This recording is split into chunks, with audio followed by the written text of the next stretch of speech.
ang Presidential Broadcast Service. Radyo Pilipinas.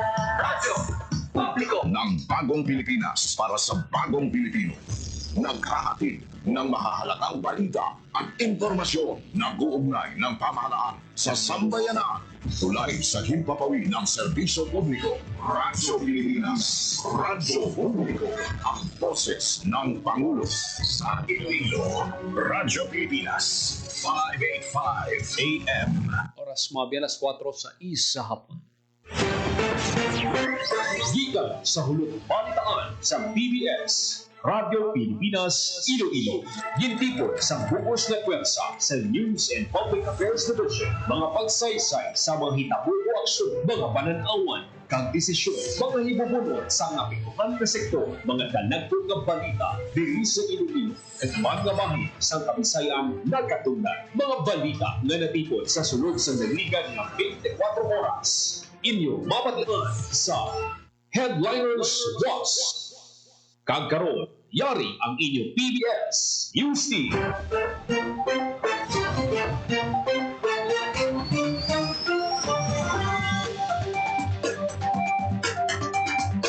Mayong hapon, ni ang Headliners Boss, Biyernes, Mayo 2, 2025.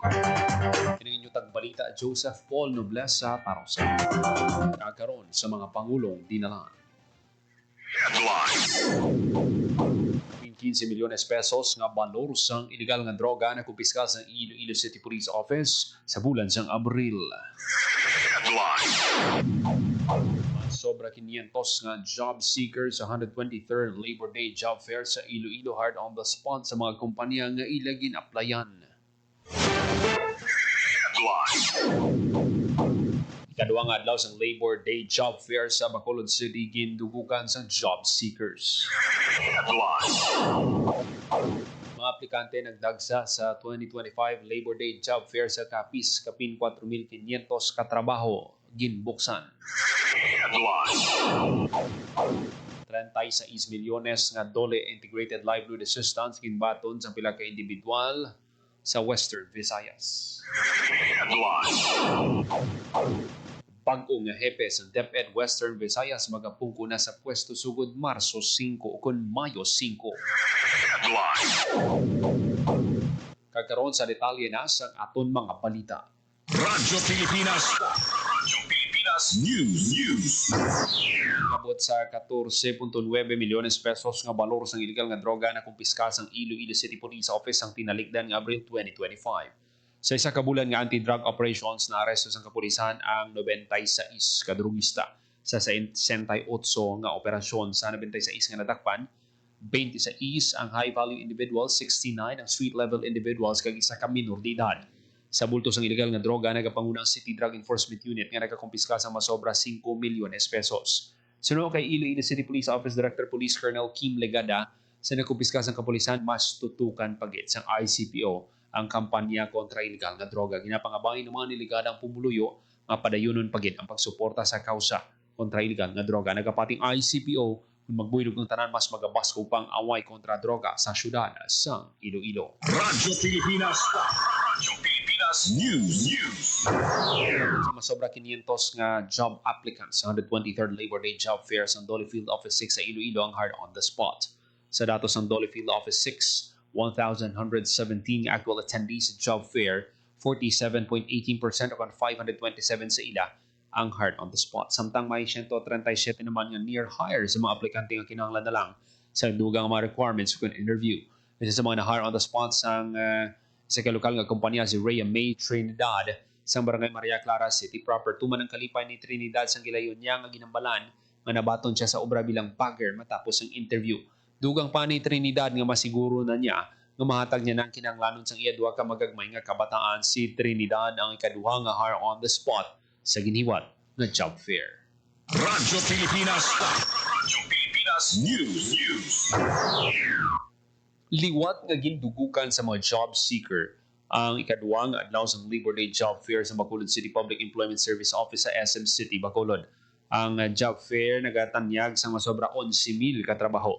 Gikan sa hindi manugbo sa 70 ka kumpanya sa lokal kag abroad. Madumduman nga kahapon Mayo 1 masobra 3,000 sa gatos ka job seeker nagpadulong sa unang adlaw sa job fair sa din 22 ka job seeker ang hard on the spot. Sino kay Bacolod City Peso Manager Jovelyn Canoy, pinagi man sa job fair nagalawang peso Bacolod City ngila makita ang mga estudyante o out of school youth nga nagakaangay nga matagan sang oportunidad kag benepisyo sa special program for the employment of students para mabuligan sila nga makapadayon sa pag-eskwela. Radyo Pilipinas. Radyo Pilipinas News. Nagdagsa ang mga aplikante sa 2025 Labor Day Job Fair sa Rojas City. Kabugusan nga 22 ka employers, 16 nga lokal kag 6 ka overseas ang nagtanyag sang 4,583 ka bakante nga trabaho para sa mga job seekers sa linsa nagkalain-lain nga bahin sang Capiz. Ginpanguna ng aktibidad sang Capiz Public Employment Service Office. Sunod kay Peso Manager John Leo Marco Bildia, kabahin ni sa parang nga pagpaninguha sa probinsya nga maghatag sa mas madabong oportunidad sa mga kapisnon. Labi na sa mga kabataan ka mga wala pa permanente nga trabaho nagpakita man sa suporta ng Department of Labor and Employment pinagi kay Engineer Michael Hison sa Capiz Field Office, si TESDA Provincial Director Rick Abraham kag si Ayan Apelarta, Marketing Manager sa SM City Rojas. Ang job fair kabahin sa pagsaulog sa ika-123 nga Labor Day nga may tema manggagawang Pilipino kaagapay sa pag-unlad sandigan ng mas matatag na bagong Pilipinas. Radyo Pilipinas. Radyo Pilipinas News.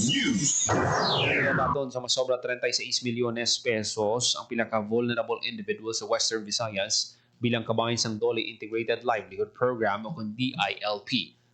Kadungan sa giniwat nga Labor Day Job Fair Program sa Mayo 1, ginbaton sa pila ka grupo kung benepisyaryo sa Iloilo kag Guimaras ang assistance. Magluwas sa Iloilo kag Guimaras, may giniwat man nga releasing sa assistance sa iban pang probinsya sa riyon sa isla. Kip sa gina-propose nga proyekto sa mga benepisyaryong farm implements, rice milling, rice trading, egg laying, native chicken production, kag iban pa. Ang DILP, isa ka inisyatibo nga naghatag sang assistance sa mga individual ka grupo agud mapasanyo kung magsugod lang sa mga proyekto sa palangabuyan.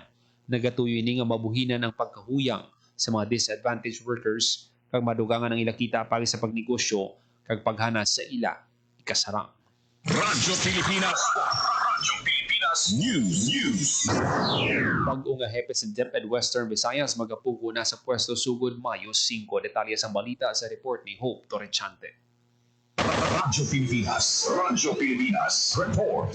May bago na nga liderato sa Department of Education Western Visayas. Formal na nga gin-install si Dr. Cristito Eco sa SU3 bilang bago nga OIC Regional Director sa Department of Education Region 6. Ini sa tapos nga gin-appoint naman bilang Regional Director si Dr. Ramir Oitico sa Negros Island Region. Si DepEd NCR Regional Director kag Concurrent Officer in Charge sa Office of the Assistant Secretary for Operations, Director Jocelyn Andaya, ang namuna sa installation sa mga matag-as nga opisyal sa DepEd Region 6 kag Negros Island Region. Sa Mayo 5, opisyal nga masugod ang mga opisyales sa ila bag-o nga mga katungdanan. Para sa Bagong Pilipinas, Hope Torrechante, Radyo Pilipinas, Radyo Publiko.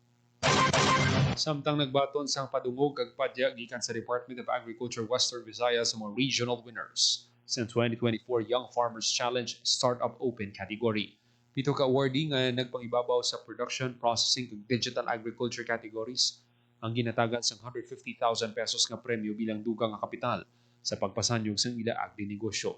Sa production category nagpangibabaw ang Scentless Vineyard ni Marjan Morales sa San Dionisio Iloilo Agrimix Farm ni Mike Angelo Fernandez ang Bilison, Antique kag LV Cacao Farm ni Christine Viola Gonzalez sang Lambunao, Iloilo. Sa food processing category nang ibabaw ang GL's Agri Products Manufacturing ni Ruel J. Kauyonan sang Pasig City, Iloilo kag Veggie Bite Snack ni Matt Noel Juliesa sang San Jose Antique. Non-food processing category nang ibabaw ang Eco Sheets na day Cedric Igiron kag Jenny Salmingo sang Buruanga, Aklan. Samtang sa digital agriculture category nang ibabaw ang Real-Time Tech na day Eric Joshua Castor, Melvin Mark Grandia, Hart Andrew Okiana, Rice Ryan Gimay kag John Arlu Magbanwa sa TUP Visayas sa Negros Occidental mga regional winners.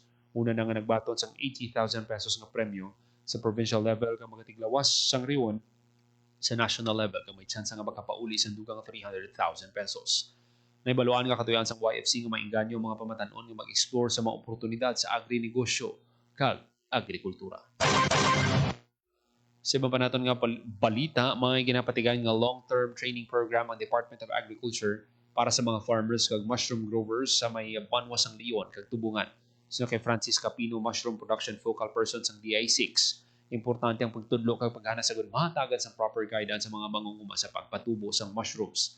Ang shiitake mushrooms ang gin-introduce ng Korean government kag napamatud-an nga maayong kalidad kag madamo sang health benefits bagay nga mataas ang demand. Ginainganyo sa DA ang maluyong magpatubo sa mushroom nga magkadto sa West VR compound sa Haro, Iloilo City para ila makita ang aktual nga mushroom nga gina-produce kag ma-experience ang pag-harvest kapag proseso sang mga produkto.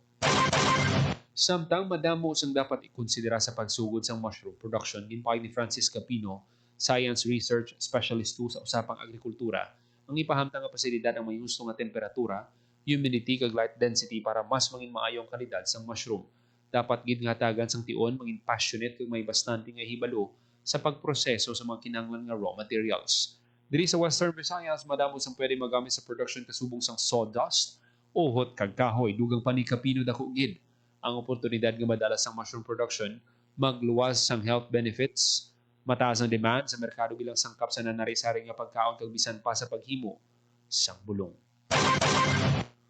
Bug-os ang suporta sang Police Regional Office 6 sa kampanya sang Philippine National Police kontra fake news. Sa katuyuan sang PNP nga tapnaon ng fake news sa puso di sa consultative forum kag launching sang Joint Anti-Fake News Action o JFNAC ang iniwat sa Camp Crame. Gintaganik talupang ni Presidential Communications Office Secretary Jay Ruiz. Nga isa sa mga resource person sa forum ang importansya nga matumod ang kinalain sang misinformation sa kamatuoran.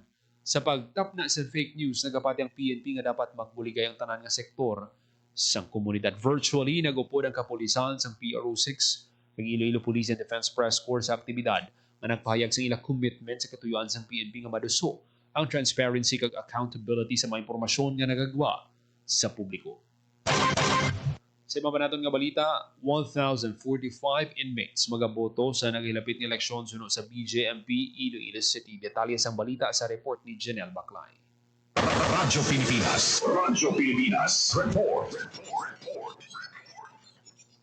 Yara sa masobray sa kalibo ka mga inmates sa Bureau of Jail Management and Penology Iloilo City ang kwalipikado nga makaboto sa nagahilapit ng May 2025 national and local elections. Sa interview sa Radyo Pilipinas Iloilo kay Jail Officer Juan Jeros Labrador, Community Relation Officer sa Iloilo City District Jail Male Dormitory, handa sila sa pagpatigayonan ng eleksyon.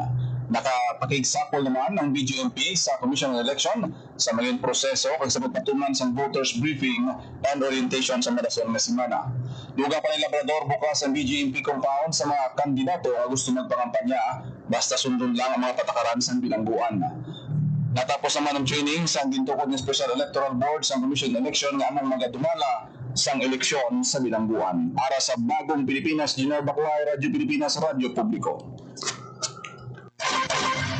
JSCC nagiwat sa command conference bilang pagpanghanda na sa May 12 elections. Nagapanumbalik sa balita, Janelle Baclay. Radyo Pilipinas. Radyo Pilipinas. Report. Nagiwat sa ikatatlo command conference ang Provincial Joint Security Control Center na ginatapuan sa nagkalain-lain ng mga security agencies. Halin sa Philippine National Police, Armed Forces of the Philippines, kag Philippine Coast Guard ang mga opisyal sa Commission on Election na preparahan na naghilapit ng eleksyon. Kaupod ng City Comelec Election Officer Attorney Pinky Tentativa kag Comelec Province Election Officer Attorney Rainier Laison aywan pa nga election stakeholders gikan sa energy sector. Lakip man sa mga tambo ang tiglawas ng Nuleco 1, 2, 3, More Power to National Grid Corporation na nagpasiguro naman na tayuyon ang mga supplies ng kuryente sa adlaw sa PDDI. Sa Ramad Conference, ginplastar man ang deployment plans kag security personnel, final security plan kag contingency measures para sa eleksyon. Giniwat ang komperensya sa Iyon Centennial Resort and Waterpark Hotel sa Distrito Sangharo. Para sa Bagong Pilipinas, Janelle Baclay, Radyo Pilipinas, Radyo Publiko. Radyo Pilipinas. Radyo Pilipinas News. Sa Radyo Pilipinas, alas 4:20 sa hapon. Dugang ang mga balita sa pagbalik sa Headliners Plus. kasama si Pangulong Ferdinand Bongbong Marcos Jr. ay mas abot kamay na sa manggagawang Pilipino ang kanilang mga pangarap. Yan naman ang mandate ng government is to create jobs. We are creating jobs, livelihood to so many families. Sa ating mga mamamayang Pilipino, alam po namin na hangad ninyo na magkaroon ng maayos, matatag at marangal na trabaho. Binubuksan natin ang isang bagong yugto sa ating bansa kung saan mayroong sapat at dekalidad na trabaho para sa lahat. Mas maraming pintuan ang magbubukas para sa ating inaasam na maunlad at mapayapang kinabukasan. Sa pamahalaang Marcos, ang bagong Pilipinas nakikita na. Sa nagbabagong Pilipinas, patuloy ang trabaho, patuloy ang pagbabago. Boracay, one of the best islands in the world. Upang mapanatili ang ganda at kalinisan ng isla, pinanawag ng pamahalaan Marcos ang water drainage system ng Boracay.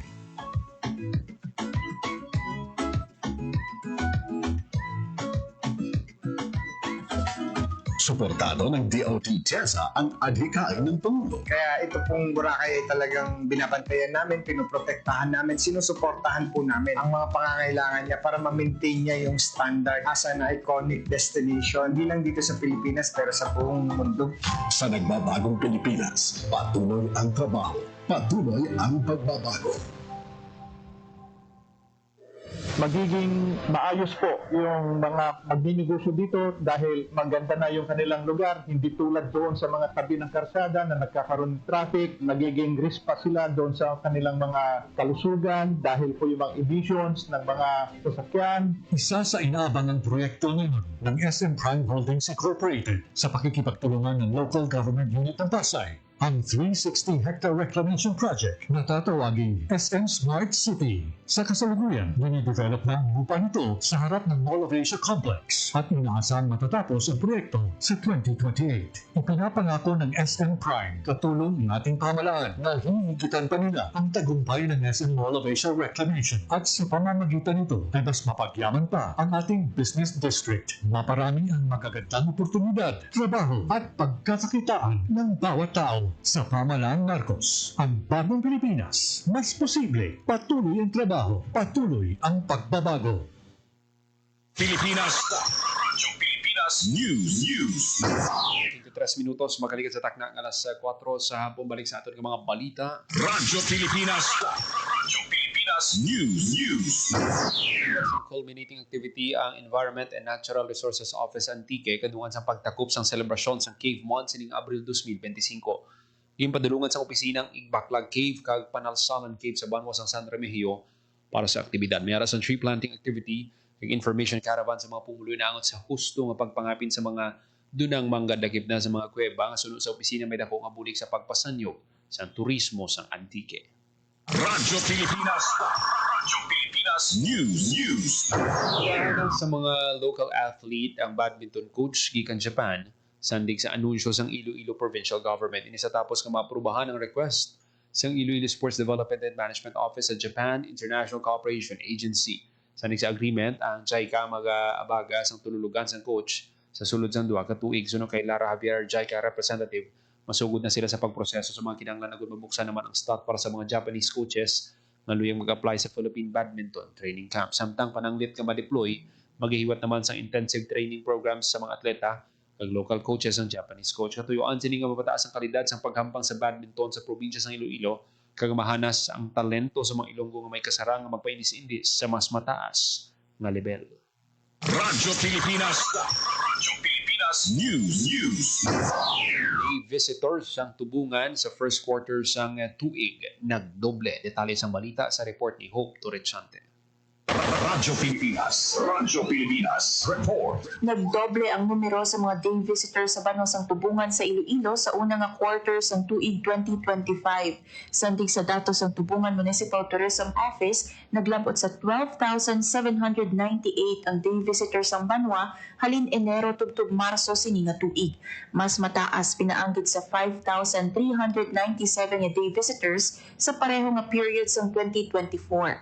Suno sa Department of Tourism Western Visayas, ang day visitors sa mga bisita nga naglagaw sa lugar apang wala nag-overnight stay. Lakip sa mga ginpadulungan nga atraksyon sa Tubungan, amo ang view deck sa Barangay Igpaho ug Barangay Igtuble, sa diin igapahamtang man ang proyekto nga tourist rest area sang DOT kag Piazza. Sinilang nga Mayo 1 nagsaulog ang Tubungan sang Tubong-Tubong Festival nga pasundayag sang kasaysayan kag kultura sang Tubungan halin sang nangin isa ka independent nga banwa tubtob sa istorya sang Kristyanismo. Para sa Bagong Pilipinas, Hope Torrechante, Radyo Pilipinas, Radyo Publiko. Radyo Pilipinas. Radyo Pilipinas News.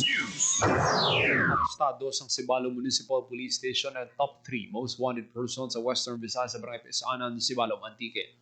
Ang suspect kinikilalang si alias Peter sa 61 anyos kag residente sa Barangay Buntol, Sibalom, Antique. Frustrated murder ang kaso nga ginapangatubang sa suspect. Kaupod sang Sibalom MPS sa operasyon ang Antique Provincial Intelligence Unit, Criminal Investigation and Detection Group Antique kag First Antique Provincial Mobile Force Company. Radyo Pilipinas. Radyo Pilipinas News. Samtang may ara sang 12 oras nga power interruption nga lauman sa Sabado, Mayo 3 sa probinsya sang Iloilo, sandig sa anunsyo sang National Grid Corporation of the Philippines. Halin alas 2 sa aga tubtob alas 2 sa hapon, wala sang kuryente sa Ileco 2, partikular sa Putotan, Dumangas, Haniway kag Lublob substations, kag sa Ileco 3 sa Natividad kag Banate substation. Sunod sa NGCP, may ara sila sang preventive maintenance sa Dingle, padulong sa Natividad 69 kV line. Radyo Pilipinas. Radyo Pilipinas News. Sa Radyo Pilipinas, alas 4:27 sa hapon.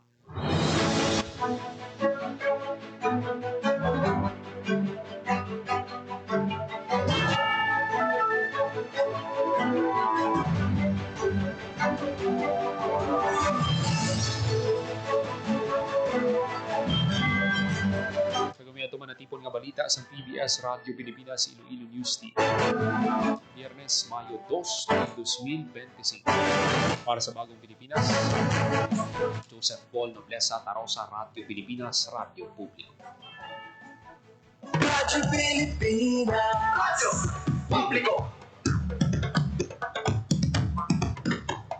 Radyo Pilipinas, Radio Publiko.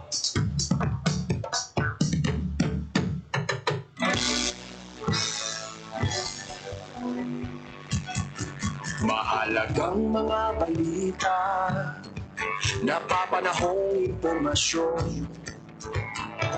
Kami ang inyong gabay, pag may bagyo at sakuna. Serbisyo ng gobyerno, kapag may nangangailangan. Mga proyekto ng Pangulo, damang-dama ang pagmamahal niya. Tulay ng mga hinaing, ang problema ng bayan ating lutasin. Tulay sa himpapawid, tulay ng pagbabago. Radyo Pilipinas, ng bagong Pilipinas. Radyo Pilipinas, ng bagong Pilipino. Mga proyekto ng Pangulo, damang-dama ang pagmamahal niya. Radyo Pilipinas, ang boses ng Pangulo.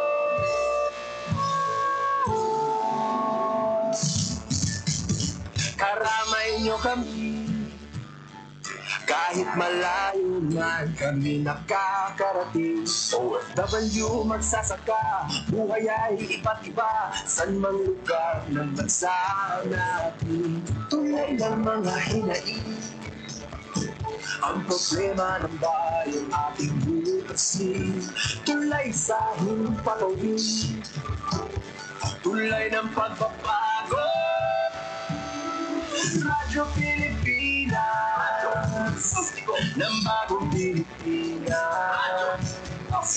Radyo Pilipinas, ng bagong Pilipino. Mga proyekto ng Pangulo, damang-dama ang pagmamahal niya.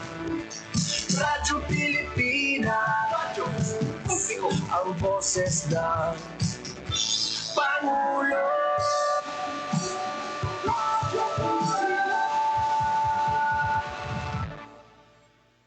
Radyo Pilipinas, radyo publiko, Radyo Pilipinas. Ayun. Dapat yun, pwede yun. Actually, ngayon, nandito ako sa Red Cross dahil meron po kaming